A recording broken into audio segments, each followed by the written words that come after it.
Well, this morning I have decided to do something a little different. When I was at the church in Barrie, one of the pastors that I worked with had a series of Sundays that he called Without a Net, in which we would get up there, the pastoral team, and discuss a text or a topic without anything prepared.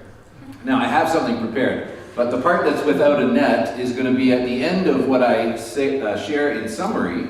I'm really looking for some feedback from you folks on this whole idea of mission in the 21st century in North America, and some of the things we've discussed. So I won't test your memory. I don't assume that everyone has what I've been studying in their mind, but let me do a quick summary of our last 3 weeks, because I really believe that some of these things are going to be so important for us as we think about the future as a congregation. We can think in a fresh way, as we've called the series Fresh Encounter. How do we have a fresh missionary encounter with our own culture? So I want to just cover off a few of these things. I mentioned already that Katie has a folder that you can access. There'll be a link in Running Meat News, and of course you can go to that folder, see the missionary videos, access the podcasts that I've been talking about from Tim Keller, and other resources. So if you want to dig a little deeper, the stuff is there for you.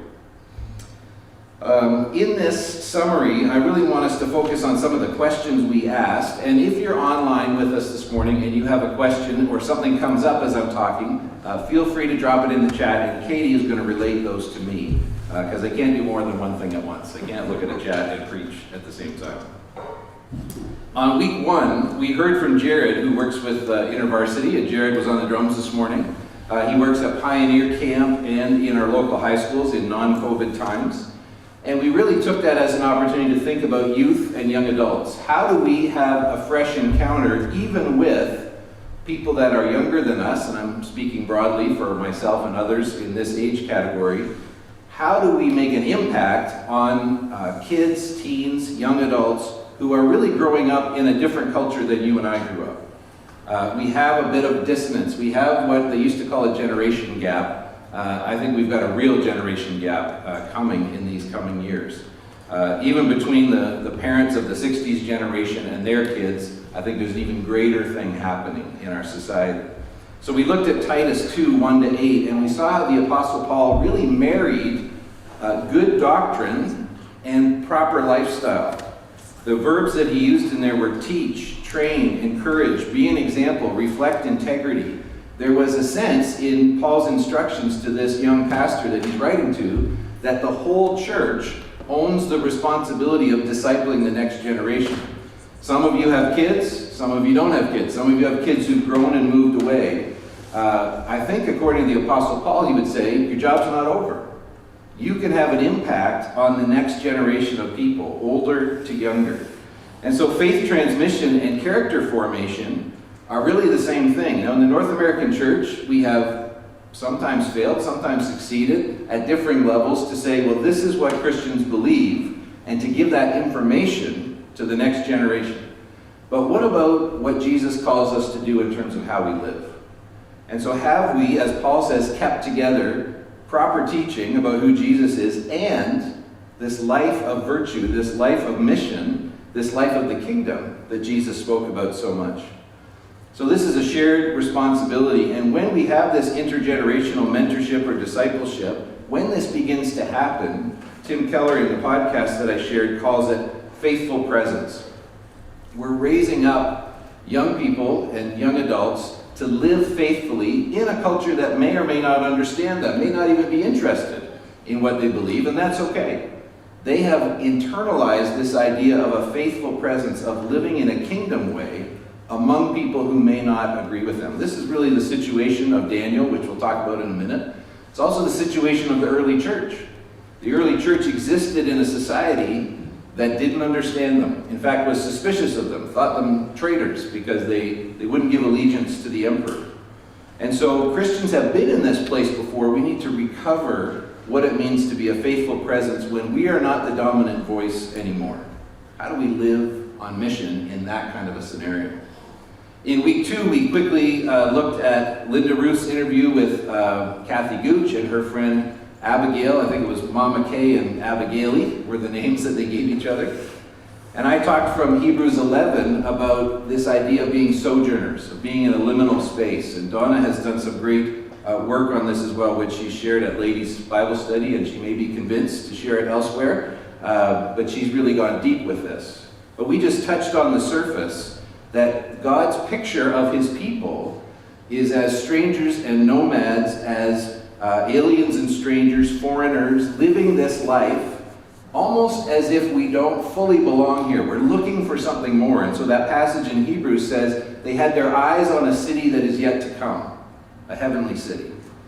And so we looked at those examples in Scripture as telling us something about what it means to be on mission with God. To be on mission with God really means to be going God knows where.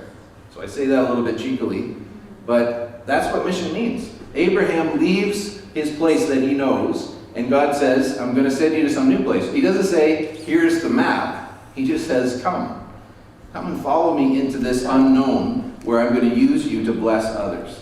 And we see that played out again and again. We see the Israelites in the wilderness. God is leading them somewhere, but they don't exactly know where to go just yet. We see it in Jesus' ministry. We see it in the exile when we talked about Daniel. In Jesus' ministry, he said, the Son of Man has no place to lay his head. He was a wanderer, in a sense, in Israel. So what happens is, as God's people grab onto that identity and say, we are God's kingdom people, we are going God knows where, it drives us to prayer. Because, I'll tell you, from my experience, doing something in mission is that you get into it and you realize how much you don't know. I mean, if you have the right attitude, you have to have the attitude of a learner, but you'll go someplace, maybe it's in this very city, maybe it's in this neighborhood, you will be uncomfortable and you'll say, you know what, I have no idea what I'm doing. And the Holy Spirit will say, great, now I've got you where I want you. Because it drives us to prayer. If we're really serious about reaching people and talking about Jesus and loving people in fresh ways, we will be in situations that we've never been before, and we will be uncomfortable, and we just have to say, that's okay, we're going to pray it through. So mission drives us to prayer. When we really pray about that, God will open a way for us as he leads us. And so prayer will drive us to mission. You see that kind of cycle? We'll get into something, and we'll say, we don't know what in the world we're doing, Lord. And then we'll pray about it together, and God will begin to show us, well, here's the next piece, here's the next direction. And so we say, oh. And then we get into another situation where we don't know what we're doing, we better pray about it. And that's okay. That is God's recipe for following him in mission, in these liminal experiences. Through the ordeal and the adventure, we get a deeper sense of community. You know, sometimes we love to talk about community as church family, and it's a wonderful thing. And I think Runnymede has done very well at developing this, especially, I know COVID has been this difficult time. People keep saying to me at Runnymede, you wouldn't believe what it was like before COVID. And I get that. You love your time together in community, and that's fantastic. And there is something, I believe, in our past even here that people have been through that pushes us just beyond community into what the scholars call communitas, which is a bit of a deeper understanding. It's a shared ordeal. Now, I hope, for the most part, that Sunday mornings when you come and get together, you have community, it's not a shared ordeal. This is probably not the spot to go through something really heavy. Maybe it is, but on general, we're here to remember and to learn and to celebrate and to encourage. But when we get into mission, we may be going through things that are shared ordeals. And that deepens our life together. It forges us together in a way that the good times can't always do. It deepens our understanding of one another and of who God is. So one of the questions there was, what keeps us from moving with the Spirit and holds us back from being spiritual nomads? Last week we talked about Daniel. And Daniel and his friends had their names changed. If you remember that, Daniel chapter 1. You know, in the whole book of Daniel, Daniel's life story is fairly compact. There's all kinds of other prophecy stuff. But the part about Daniel and his friends and the subsequent stories about the lion's den and the fiery furnace, the early church often clung to those stories because they felt a connection with being in exile. They felt a connection with not being the dominant voice in the society that they were a part of. And so Daniel's Hebrew name, which means God is my judge. In other words, God decides what is good and bad for me. God knows what I'm supposed to be doing. That name helped him survive his ordeal. He had a connection with the God that he had been taught about, even though he had been renamed, even though he had gone through sort of civil service university in Babylon, even though they had tried to enculturate him and say, we want you to basically become a Babylonian. We stole you from Israel because you're part of the noble class, and you probably got the chops to be a good civil servant. It's very possible they became eunuchs, which is a huge sacrifice, and that they said, basically, you are ours to do with for our empire. And yet, Daniel has this amazing experience through prayer and through his witness that he becomes someone who is known throughout the land as a person of wisdom, a person of excellence. He's working for the very empire that crushed his homeland and took him away. And yet, he somehow finds this way to be faithful to God through this identity. And in Ephesians 2:19, we talked about the verse that Paul says, you are now members of God's family. You have an identity as God's people. What do we do as kingdom people when we're living as aliens and strangers in a place where people don't understand us? What do we do when things are offered to us that we say, that doesn't match up with God's plan for life? What do we do when we live in Babylon Monday to Saturday? Church feels like Jerusalem on Sunday. And then you go out into the world, you're like, I don't think I speak the same language here. Instead of looking for a way out, we said the missionary response, like Daniel, is to look for a way in. I know lots of Christians who, in the changes in our society, and maybe this is part of the polarization that we're seeing, but lots of Christians are being really tempted to say, well, we got to go back. Got to go back to what we used to have. And Daniel didn't have a choice to go back, did he? Neither do we, really. You can't reverse history. You can't force people to live in a way in 2021 or 2022, whatever year we're in, COVID time. We can't go back to the 1950s or the 1940s. How do we become identified with God's kingdom and live that out in this particular time and place in a way that is full of God's grace and full of Jesus' kingdom teaching? Like a Daniel, who, even though he got a Babylonian name, never forgot that God was his judge. And so he lived a fantastic, exemplary life in the middle of a hostile culture. We can be tempted to go back, but we need to find a way in, not a way out of the 21st century. That's good missionary practice. How do we connect with people around their deep spiritual needs, even when the Bible, Jesus, this stuff is all woo-woo? Who knows? I thought we're done with that. That's the difference between being a missionary like the Chapmans in the DR or myself when I went to Ghana. The gospel is fresh in those places. It's still new. It's good news. It's still news. In North America, it's not news. It's passé. So how do we speak a new language that connects people with the reality of Jesus when it's something they think has already been tried and failed? Titus 2 verse 7 says, let everything you do reflect the integrity and seriousness of your teaching. In other words, we can proclaim about Jesus all we want. If we don't have a life that matches his kingdom lifestyle, if we don't inculcate that, if we don't do a life-on-life kind of worship and a kind of ministry with our own kids and teens and young people, if we can't live out what we talk about, then maybe we're off track. Maybe there's something to that in 21st century mission. My hope is that these kind of questions, now you say, well, Pastor JM, so what are we going to do as a congregation? We're going God knows where. I don't have a specific answer. I have some guesses. I think you may have some guesses. But as we work together this year, we're going to talk about what's in our past that we can bring with us. What are some things we need to let go of? What are some new things that maybe we haven't considered as we look around us into our community? And how does these good questions help us more than answers? There are people out there with answers. Your church should do this, this, and this, and then everything's going to be great. Those things are not 21st century solutions. Those are boxes that people give you, and you hope that they work, and you try them out, and then you end up becoming like someone else. What God has for us is our unique Runnymede DNA, if you will, our unique Runnymede character. He's going to connect that with what's happening in our community. And then so that's where the prayer comes in. That's where the discussion comes in. That's where even the data, good missionaries, I think I was saying this to MT or LT, Good missionaries know something about the situation on the ground before they go in. What is the birth rate? What is the death rate? What is the marriage situation in the culture? What languages are spoken? I think some of that good work has already been done by the visioning team, and we need to capitalize on that and more, of saying what's actually happening around us and connect who we are with the need and say, maybe God is showing us something right here in our neighborhood.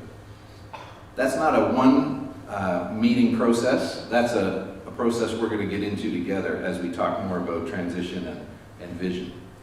But this is the kind of questions, with the right questions, we can get to the right place. We don't have all the answers, but with the right questions, we can be guided by the Holy Spirit. I'm not going to say anything more about that. I'm going to open it up at this point. If there are questions around some of these topics, I would love to be without a net and try my best. Remember, others are watching, so don't leave me hanging too long. And I have a few other ones prepared. But is there something that sparks in you? And Katie, I don't know if we've seen anything online either. Is there anything that this brings up in you? Questions about how we do mission, how we are on mission with God in North America in the 21st century? Okay, Shannon, thank you. I listened to part of that podcast series that you... Yes. And there was a Greek pastor who was there who represented a church that was very 0.3% of the Greek Christianity and religion. Yeah. And he said, my only goal to get people in the door is so that I become their friend.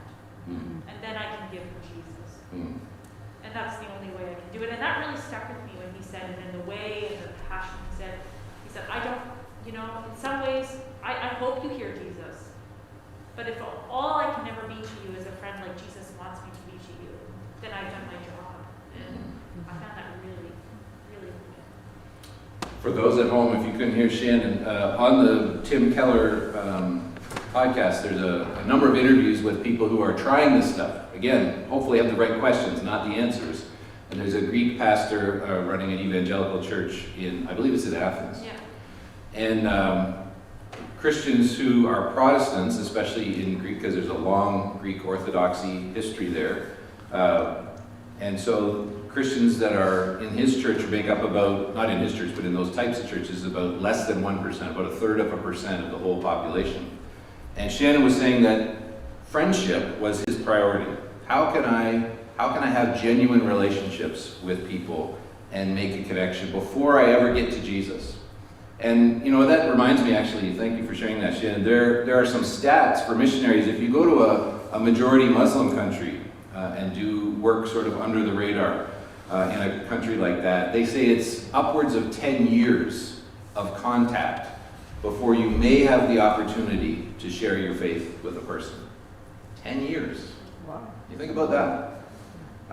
You got to go. You got to commit, probably yourself and or your family, and say, we're going to spend 10 years. We might never have anybody ask us a question about Jesus for 10 years. Now, they might, but you can't guarantee that.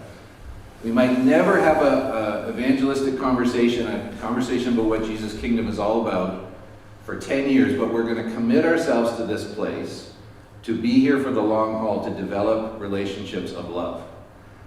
That's we're not used to that, are we? We want somebody to show us a program where we can get 50 more families in our church by next month. Yes, we'll do that.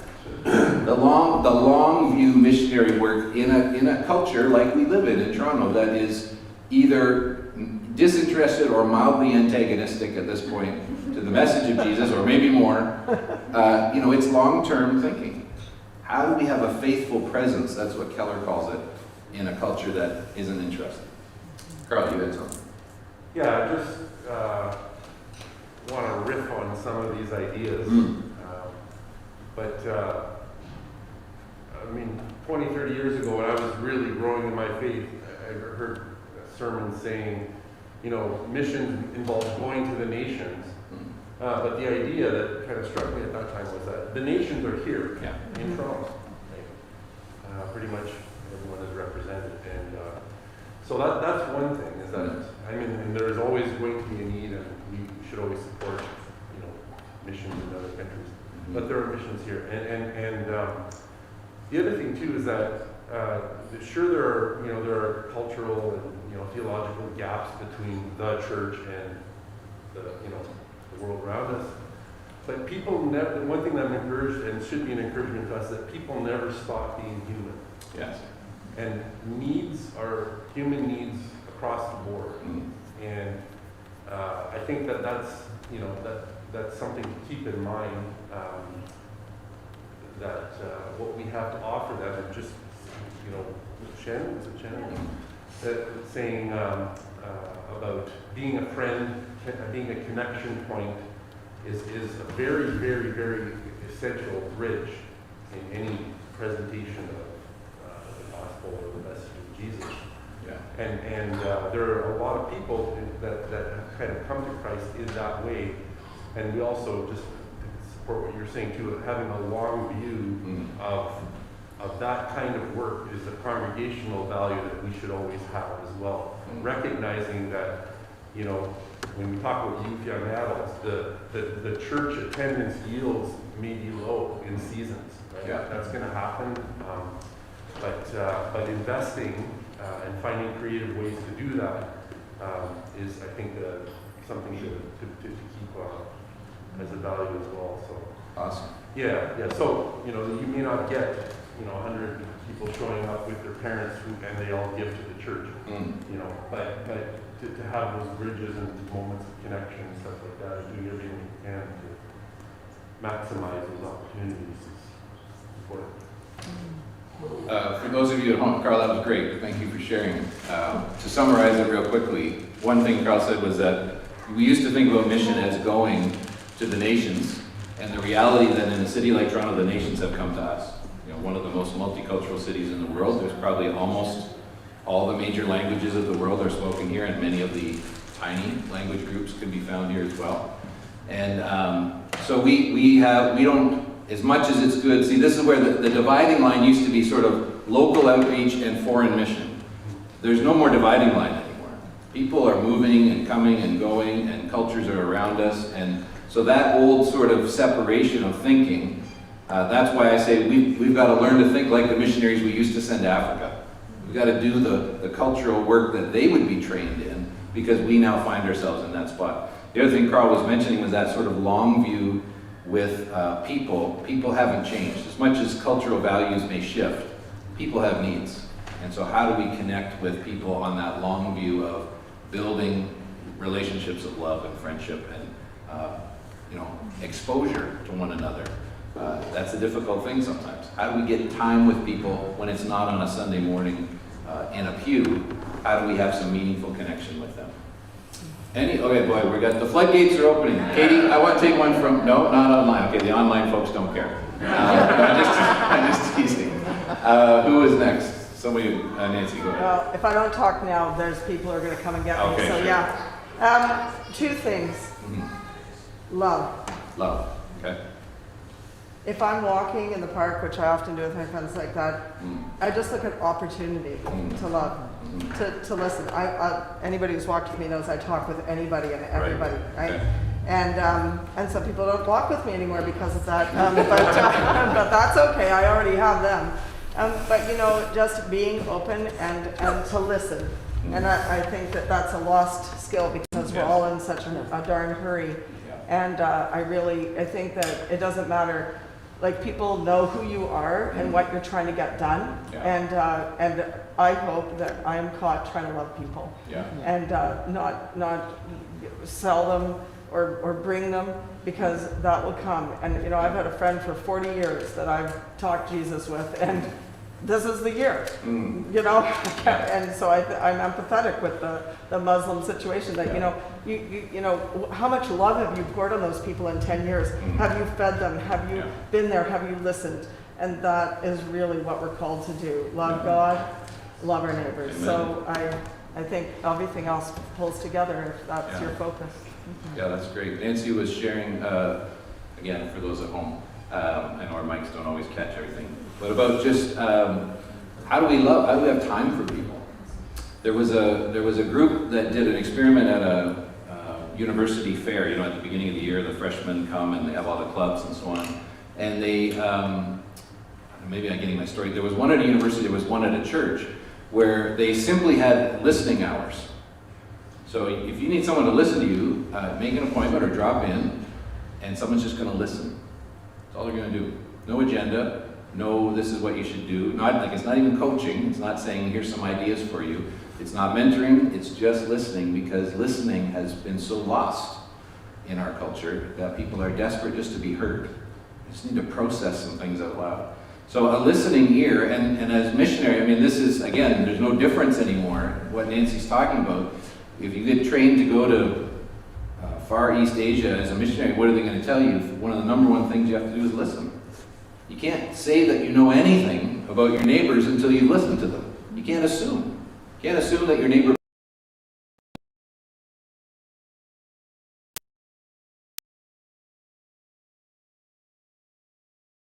Sister, I forgot your name. Same as your wife's. Lori. Sorry, Lori. Now I'm never going to forget. Hope she's not watching. She's actually, Lori's not here. She's going to another church this morning for her work that she does with YU. But that's why I'm joking. Yeah. Go ahead, Lori. I guess the question to myself and to us is, what's our focus? Or it's kind of trails on the rest of what everyone else is talking about. You know, are we focused on planting the seeds? And I believe that cultivating friendships is where you plant the seeds of God's love, God's truth, or who you are, or what you believe. Or are we just looking at, you know, how many more numbers can we add to our church? You know, so I really believe in the long haul thing, like other comments have said. Sure. And, you know, and that's a big question for me. You know, what am I interested in? Am I interested in planting seeds, or am I interested in adding numbers? Great. If I can summarize that, Lori was saying, are we interested in planting seeds or adding numbers? You know, is it butts and pews? That's like sort of a not the greatest way pastors talk about things, but you know, how many people are sitting in the pews on Sunday morning versus how many people are really having good missionary connection with their neighbors or their co-workers or their fellow students. You know, we're looking for different metrics. What is success in the 21st century in Toronto? I mean, a congregation of more than 100 in Canada is a pretty decent number. If you look at all of Canada, average congregations are dropping below 100 very easily. Many churches are closing. So the old numbers, or we look at the United States, which is not even the same as it was 5 or 10 years ago, but you know, we sometimes say, oh, you know, why don't we have we need a revival, we're going to have 1,000 people on Sunday morning. What's our mission field? What's realistic? What's our metric of what's success? How do we measure missional effectiveness? It's not going to be in hundreds on a Sunday morning. It may be a lot different. It may be how many families would come to a barbecue in our parking lot, right? Who aren't normally churched. How many feel comfortable enough with us to join us for something like that? How many people are we blessing in other ways who are in need in our community? What are the connections we made and the partnerships we've made? I don't want to, I got told last week, you know, when I made that comment about time means nothing at Running Meet, Dawn corrected me, said it's not quite that bad. So I don't want to, this is a great discussion. I don't want to stop anybody. I'll take one more. Team, if you want to get ready up there, I'll take one more question. Is there anybody that has a burning question that we really want to hear from? And if you don't, that's okay.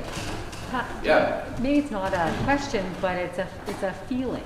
And so we should be entering this time with excitement and joy and acknowledgement that God is watching all of this and He's in control of all of it. So to me, there's just this thing of asking all the questions, He has all the answers, but to go with that open-mindedness, with that excitement that what He has planned is incredibly good for our church. And I just want to leave that as a thought. Thanks, Ernie. Yeah, Ernie was just saying, do we have excitement about something new? It's also a little scary. It's one of these liminal things that we talked about where we're at the edge of what we know. We're at the edge of what we are used to. Even Sunday morning or how we do small groups or how we're going to connect with people in new ways. And so, but that's exciting. Now, some of you, depending on your personality, you might say, oh, no more change, please, COVID, enough is enough, and I get that. But God is with us, as Ernie reminded us. God sees it. God is guiding us. As we are open, we can be excited about the new possibilities that the Holy Spirit will emerge in us. And it's not just the pastors, it's not just the LT or the MT or the two committees together, it's all of us together being involved in that, really listening, really praying, really having these good, maybe have a side conversation over coffee with somebody and the Holy Spirit's going to raise something that you've never thought of before. We're going to do our best to draw in all of us into this process. So it's an exciting time for sure. Somebody said to me yesterday at the LT, because I had listed, we had a little exercise, I won't take any more time than this, a little exercise saying what are your joys and your fears or the things that are bringing you up and the things that are pulling you down. And I said, running meet is one of my joys. I'm just really enjoying being with you in this season.